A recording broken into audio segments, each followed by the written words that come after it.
This is the X-Zone Broadcast Network, broadcasting worldwide on broadcast affiliates and satellite program providers, including CNN Broadcast Network, Sirius Satellite Network, Star Media, Good News Radio Network, Angel Broadcast Network, Wiki Broadcast Network, and WPBN TV. For more information on the X-Zone Broadcast Network, visit us at www.xzbn.net.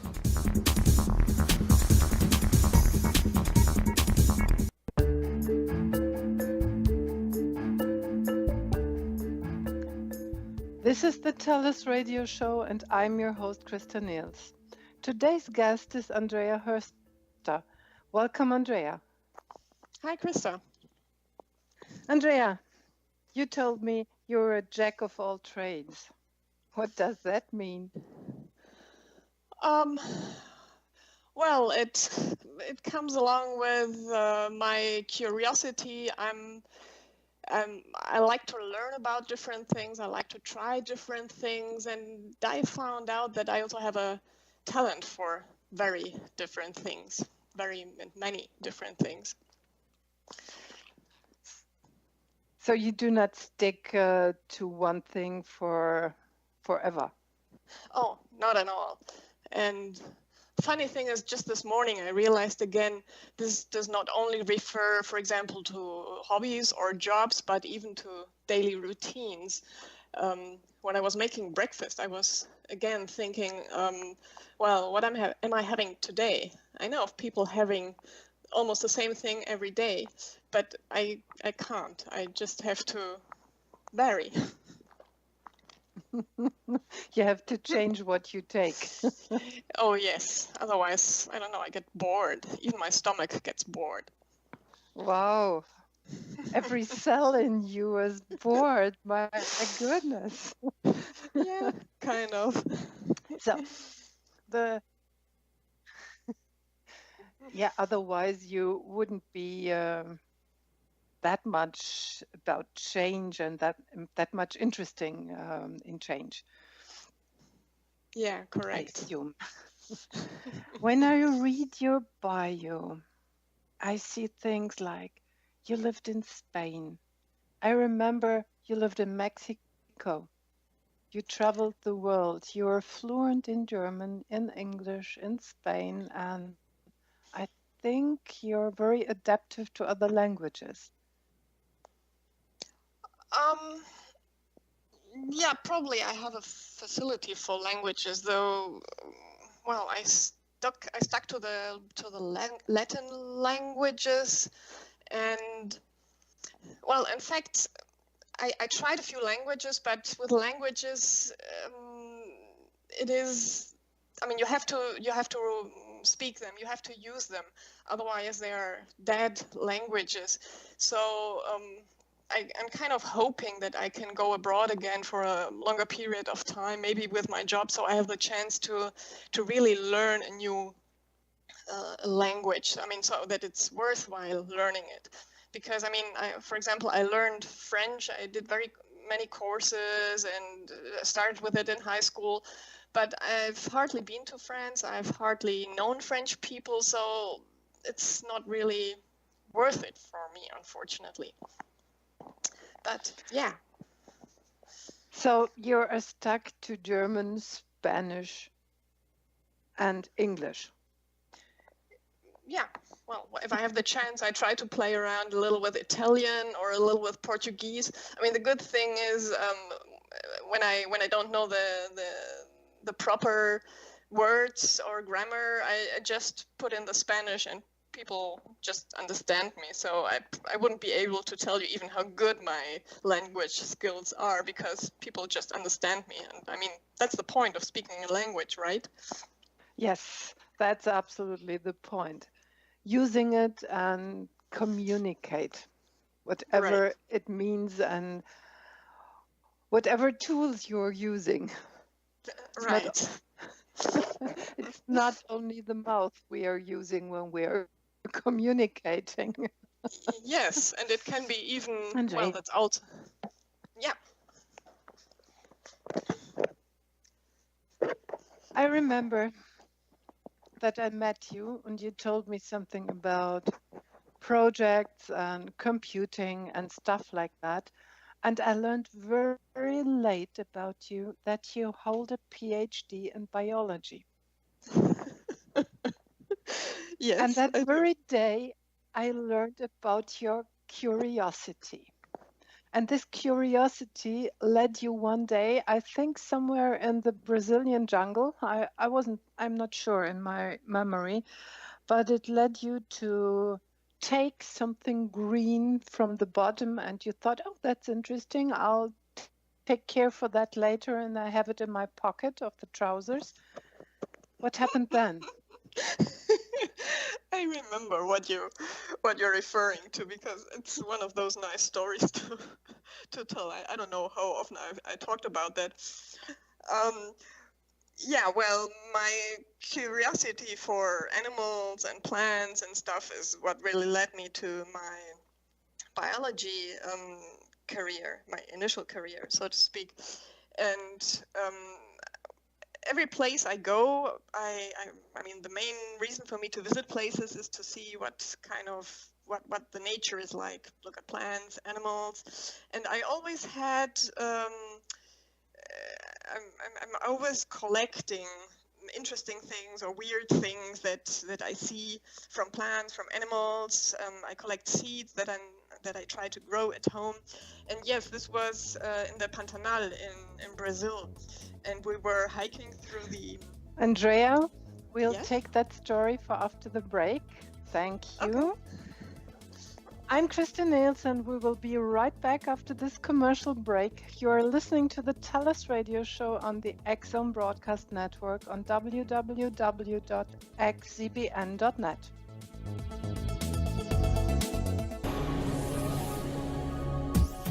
This is the X-Zone Broadcast Network, broadcasting worldwide on broadcast affiliates and satellite program providers, including CNN Broadcast Network, Sirius Satellite Network, Star Media, Good News Radio Network, Angel Broadcast Network, Wiki Broadcast Network, and WPBN TV. For more information on the X-Zone Broadcast Network, visit us at www.xzbn.net.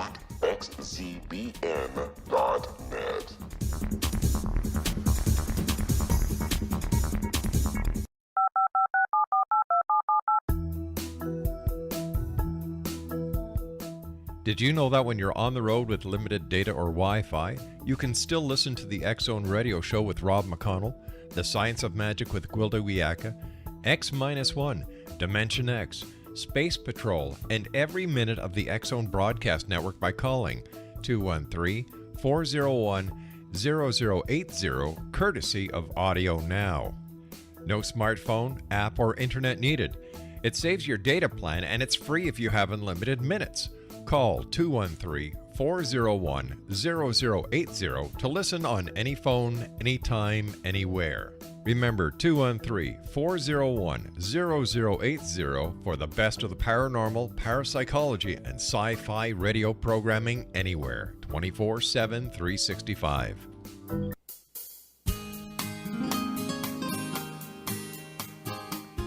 This is the TELUS radio show, and I'm your host, Krista Niels. My guest today is Andrea Hörster. Welcome back, Andrea. Hi, Krista. Andrea, before the break, you told us about your adventures and your curiosity, and you were about to tell us a story that happened to you. Yeah, so as I was saying, we were hiking through the Pantanal. And well, I was looking here and there and investigating and picking up things. And then I saw, I think I was lying on the floor, something the size of a cherry, a little bit more irregular in the shape. And it had a very nice velvety surface. So it looked really appealing. So one more thing that went into my pocket. And so we continued hiking, and at the end of the hike, I don't know if it was a shorter hike, we were supposed to be picked up by a truck and be driven back. And while we were waiting there, I realized that something was itchy on my leg. And I was looking at it and investigating where it came from. And when I put my hand into my pocket, I found out that this cherry-like fruit with a velvety surface was slowly disintegrating. And what I found was that the velvety surface was consisted of very tiny needles, like of a cactus, and it was, very, very thin. And they were in my pocket, and they were going through my pocket into my legs, and well, it wasn't nice. And I started thinking what to do, and the more I moved, the more they spread. So I simply ended up taking off my pants and was waiting there in my underwear just to take care of that. And I was driving all the way back on the track in my underwear, much to the... everyone enjoyed it. Yes, everyone enjoyed it except of me. And yeah, and to get rid of it, you couldn't take them out just with our hands, not even with tweezers, because it was too many. So we ended up taking a razor and shaving my pants from inside and outside to get rid of that again. Oops. Yeah, that made me a little more careful in my further collections, as you can imagine. I can imagine that perfectly. Oh, well. And I remember a lot of other stories. And the most appealing to me are your visits to the apes. You visited the chimpanzees, you visited the gorillas, and last year you finally had the chance to see the wonderful red long-haired orangutans. Yeah, correct. Very exciting. Let's start with the gorillas.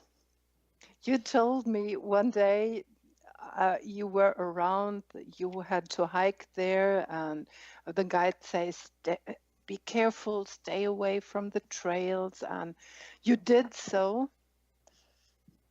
But what happened then? Yes, that's indeed also a very nice story. The gorillas in Uganda, they are they have a certain area where they live, and the rangers keep an eye on that, on where they are, so they can lead visitors there. And it's very restricted. I think it's only per day a group of 8 people who are allowed to stay with them for at most 1 hour.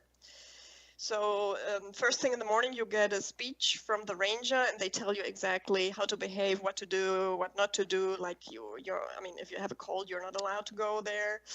And yes, one of the things was that you have to keep a certain distance. I think it was 8 meters or something. Mm-hmm. So with this preparation, we went into the woods, and we were lucky they weren't so far away. So we just hiked for an hour, and then we found this family, and yeah, we kept our distance and were watching them.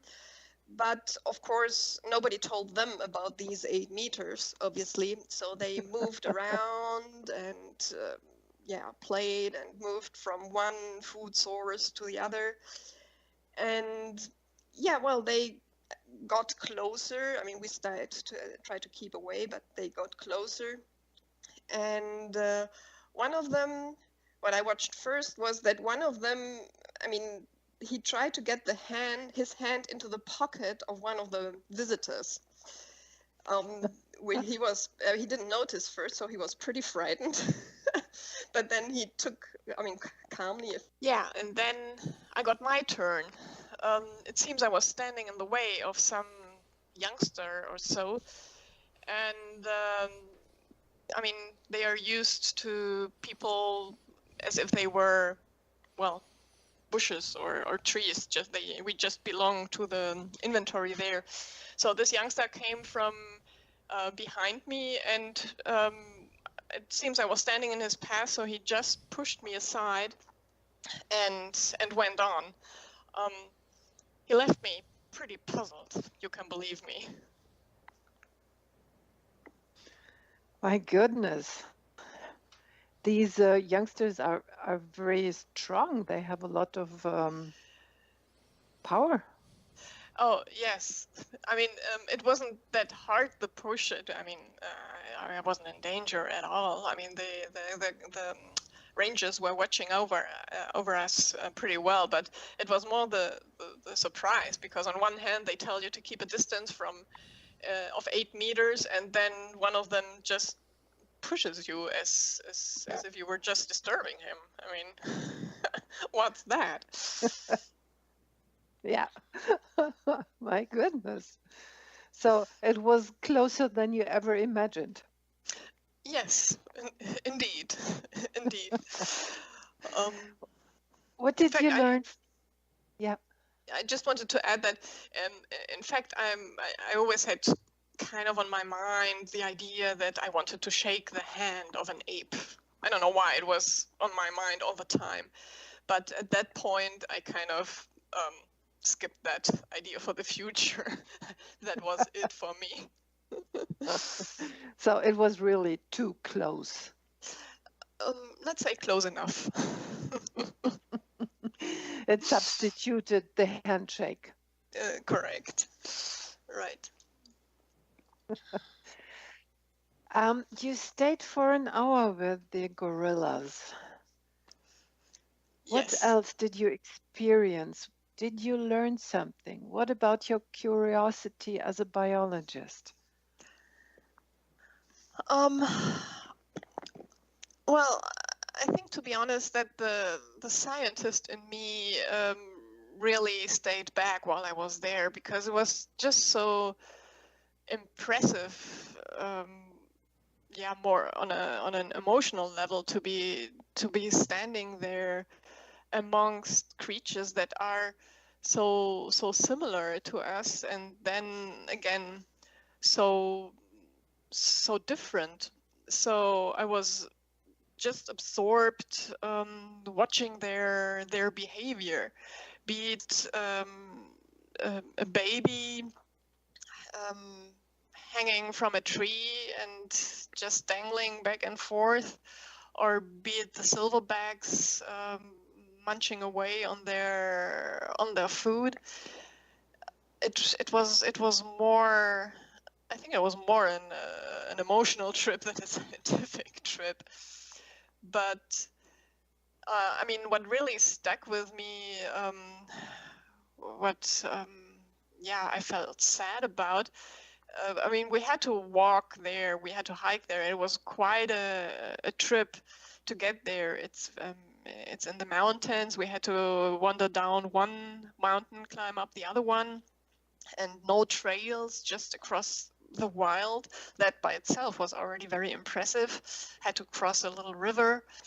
But when we started, and also when we went back from looking from farther away, you could see that actually the area where they are living is very restricted. I couldn't tell you in square kilometers or acres or whatever, but I mean, you could see this green wild mountain, and from the sides you could see all the fields from the local people creeping up on them. And that really stuck with me, like, oh my God, I mean, they live to a certain extent like in jail. There's borders all around. I mean, they have enough space to live. It's several families living in the area, and maybe this was just one little spot surrounded by fields. But that really struck me, that it's so restricted and that it's so close to, yeah, agricultural fields, to humans living there. Okay. I always imagined when I read the books of about Dian Fossey that there is a lot of space around, but it doesn't seem so when you talk about that. Yeah, well, I'm not, again, I'm not sure. This probably extended further away where I couldn't see it, but just from where we started the spot, I mean, of course, you have to start in civilization, so to speak, but the spot where we started hiking, and on that specific mountain, you could really see that, I mean, they are very close to the fields and to the people actually making a living there. But finally, it looked like they somehow shared the grounds. Yes, and it gave you the feeling like humans are creeping up on them. I mean, which is the case everywhere in the world, as we know that people need more space for agriculture, so the trees get chopped down and the wilderness gets reduced. And I've never been so close to this. How would you say, to this fight between wilderness and their animals and humans with their need for food and for land. Oh my God, yes. I understand what you mean. So finally, the gorillas were close to become farmers. You could put it that way. Yeah. Yeah, I mean, probably they have more space, but just at that area, it just struck me being so close, and you could immediately see that, yes, there is competition for ground. Okay.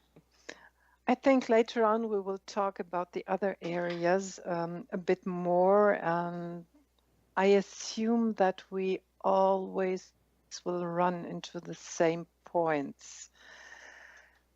You stayed for a while there over Christmas, I remember that.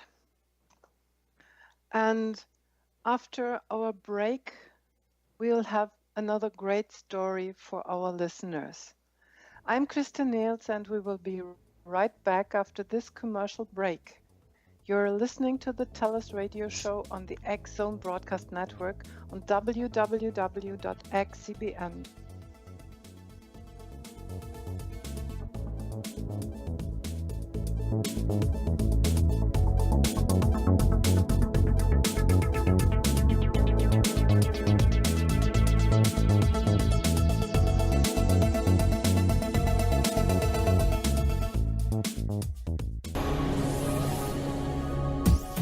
This is the X Zone Broadcast Network, broadcasting worldwide on broadcast affiliates and satellite program providers, including CNN Broadcast Network, Sirius Satellite Network, Star Media, Good News Radio Network, Angel Broadcast Network, Wiki Broadcast Network, and WPBN TV. For more information on the X Zone Broadcast Network, visit us at www.xzbn.net.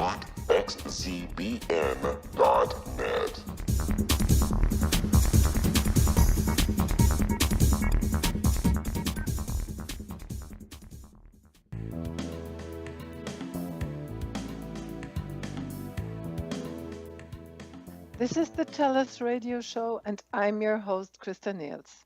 Today's guest is Andrea Hörster, and she owns a PhD on biology. She is curious whatever is about animals, about plants, about humans. Welcome back, Andrea. Hi, Krista. Good to be back. Andrea, before the break, we talked about the gorillas in the mist, like Diane Fossey said. But I know you have visited the chimpanzees too. Yes, in fact, that was on the same trip to Uganda around Christmas, as you mentioned. Yes. Oh, that was a tough trip. You did a lot then. Oh yes, I don't think I've ever done a trip with so many kilometers. That's true. It's a big country. You enjoyed it. I remember when you came back, you were full of emotions. Yes, I did. And in fact, I mean, you keep mentioning that I have a PhD in biology. But I think behind everything is that I always was curious about plants and animals, but it was, yeah, the more I think about it, it's more like an emotional relationship. Yes, I want to understand things and see new things, but most of it, it's just the fun and the enjoyment of it. The first thing that came to my mind now that you again mentioned the trip to Uganda was not even about plants and animals, but just about the scenery, this bright blue sky, lush green plants, and the red earth. This contrast of colors was so amazing, and it followed us throughout the trip. That was really awesome. This sounds very intense. That's a good word for it. Intense. Yeah. It was very, very intense. Yeah, the colors, the feelings, the experiences. And I think that all summed up to even more emotions. Yeah. I guess so. Wow. Can you put it in your own words? Oh, that's really hard. No one has ever asked me that before. It's just like I mean, when I go somewhere, I tune in. I tune into the country. I open my eyes, ears, nose. Oh, and my mouth. I love eating in new countries, and just absorb everything like as if I was a, what do you call that? Well, whatever, just absorbing everything. So tuned completely to absorb and maybe analyze a bit and just put aside. So total contrast to, I mean, the usual life where you actually have to do and produce and talk and say, you know what I mean? Yes.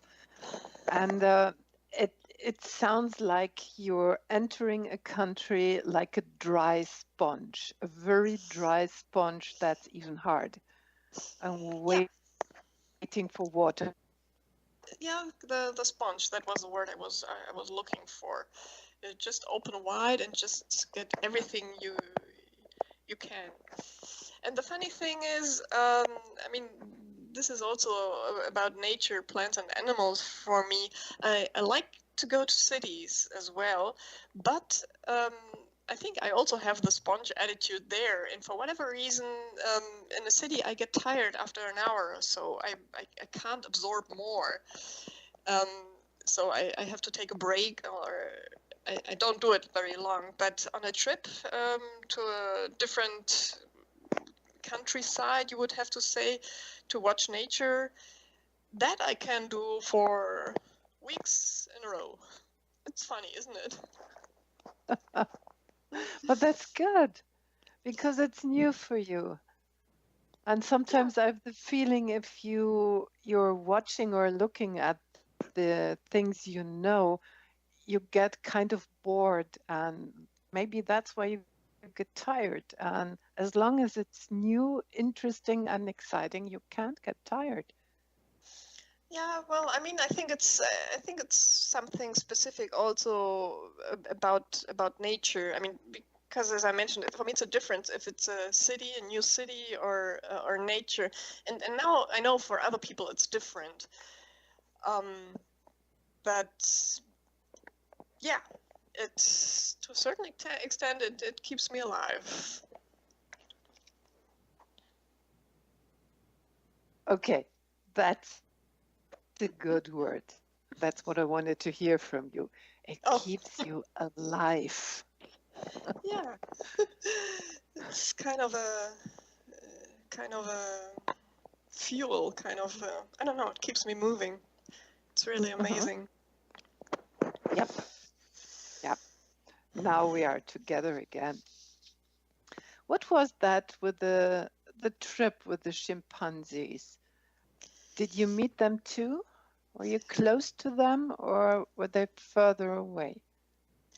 Yeah, well, um, that was, as I mentioned, on the same trip, and um, it's similar. I mean, the surroundings is a bit it's a bit different. Had bigger trees, um, but it was similar in the sense that you go with a group of people and some rangers and try to find them because. All wild animals are moving around, and it's not like in the zoo you walk 10 meters from the entrance and you know they're going to be there, but there's always some hiking involved and also some adventure in the sense that it may be a difficult hike and you don't even get the guarantee that that you're going to see them. They may be very far away, or they may be just hidden, or you just don't know. So we were lucky again that we found them, and it was a pretty big group. I don't remember how many it was. I just remember them being all around. And yeah, they also go. I mean, again, we were supposed to keep our distance, but again, they didn't know about it, so they didn't. But yeah, I mean, they don't mind you being there.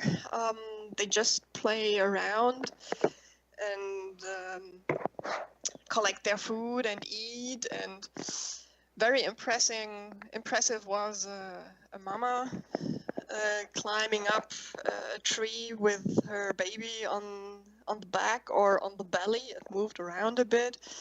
And she was just very calmly climbing up the tree. It was a kind of a fig tree, picking a fig there, picking a fig there, and then just sitting down in one place and eating very calmly, watching around. It was a very, very peaceful image. I really enjoyed that.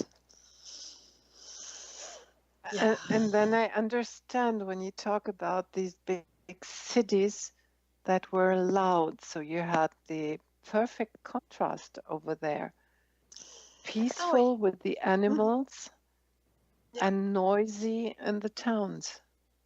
Yeah, that's a good point. It's thing is the noises in the city. You cannot tell apart all the noises that are around you. I mean, most of them you don't even realize they are there anymore. But in the wild, you really have the chance to identify the single noises and try to follow them. Well, except in the jungle at night. That's very very noisy. But yeah, it's very peaceful in the sense that things don't happen so fast. Everything seems to be a bit slower. That's true. Oh, slow motion, yeah. Yeah, well, I mean, sometimes there's something jumping, or all of a sudden two animals chasing each other, or but still, it's yeah, more slower. I remember one funny thing which was in motion but then also slow. There was a very little baby that we watched for quite a while, hanging from a tree, and as if it was sitting on a swing, just going back and forth and back and forth. Very tiny baby, and it was just a few centimeters, maybe half a meter above ground, but it was just enjoying the swinging back and forth, same as a little kid here on a playground. That was also very impressive, and there you also thought like how close they are to humans. So the parallels were very clear to see. Yeah, and you had the mama close by watching it, and then another wanted to come and also play. Yeah, so that's very, very touching. When you watch nature of any kind, do you often look for the parallels to human beings? Or can you forget about that? I'm not really looking for it. I don't think so. I mean, but we're talking about apes, and we know they are close relatives. So probably with them, at least it strikes me as similar. Um, yeah, well, maybe with them I do look for it, but usually, I mean, I'm aware that you shouldn't, how do you say that? Anthropologize, anthropomorph, whatever, Hmm. humanize Yep. animals. You should leave them Hmm. where they are, and so I try to keep that in mind rather than anything else. So for you, it's very important to save nature and natural behavior, and do not interfere with the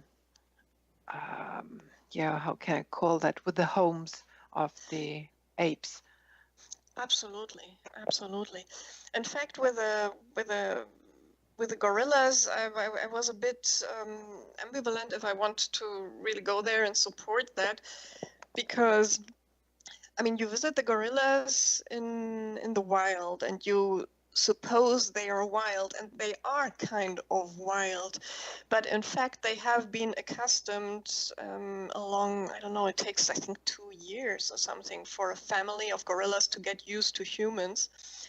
I mean, they are trained in the sense that um, rangers go there and just get them used to people being around. I mean, they don't get fed, or they don't attempt any type of interaction.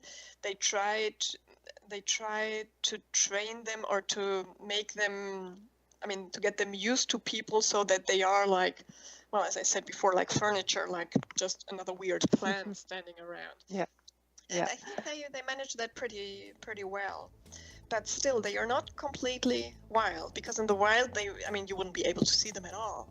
They would just Okay. flee. Keep that in mind. We'll continue that. I'm Kristen Nails, and we will be right back after this commercial break. You are listening to the TELUS radio show on the X Zone Broadcast Network on www.xzbn.net.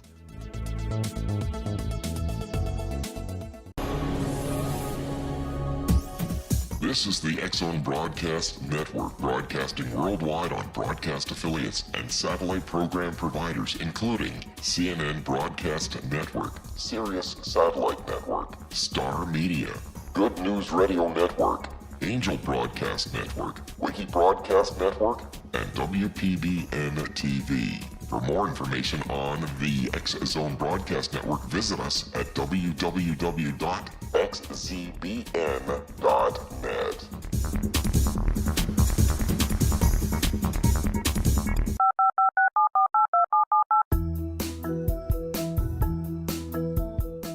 Did you know that when you're on the road with limited data or Wi-Fi, you can still listen to the X-Zone radio show with Rob McConnell, The Science of Magic with Gwilda Wiyaka, X-1, Dimension X, Space Patrol, and every minute of the X-Zone broadcast network by calling 213-401-0080, courtesy of Audio Now. No smartphone, app, or internet needed. It saves your data plan, and it's free if you have unlimited minutes. Call 213-401-0080 to listen on any phone, anytime, anywhere. Remember 213-401-0080 for the best of the paranormal, parapsychology, and sci-fi radio programming anywhere, 24/7, 365.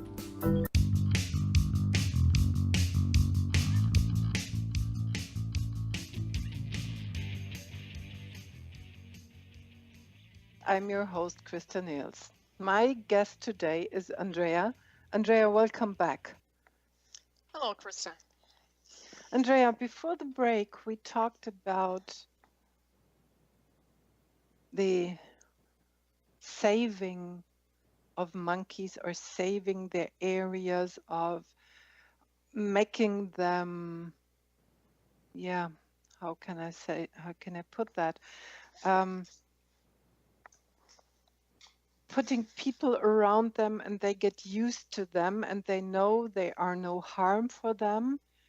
They are safe, and they do belong to their environment, and they can continue to live as they were used to.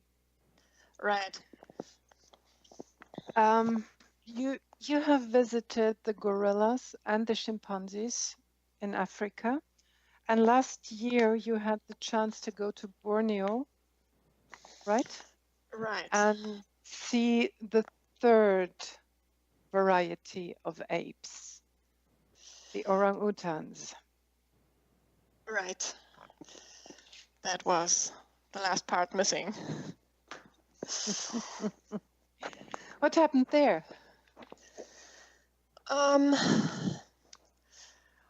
Well, there, the interesting thing was that the environment was, the setup was completely different. Because on Borneo, they don't have the same procedures in Africa to get the animals adapted to humans, but instead, what their approach is, they have several, how do you call them, stations in the jungle where they take care of orphans or of injured animals. And orphanages and hospitals, yes. Yes, right. And I mean, they try to set them free again once they are big enough and they can take care of themselves. But of course, they keep a certain attachment to humans. A lot of them keep coming back to get some bananas. And yeah, I mean, on one hand, again, it's good for people, for tourists to be able to get in touch with them. But then again, you have to remember it's not really natural. In most of the places, they build almost like wooden stages where they would put then the bananas for feeding time, and then the animals come and you can watch them. I mean, there it's then a huge group of tourists usually watching and taking pictures. But I mean, thankfully they have still kept their natural behavior to a certain extent. So it's very funny to see like the big boss come in, sit down there very calmly, very fat, and start eating, watching the surroundings, while everyone else is like hiding to wait until he has finished, or only his favorites can come and pick a banana. Or you can also see if two animals don't like each other and they start chasing. I remember once,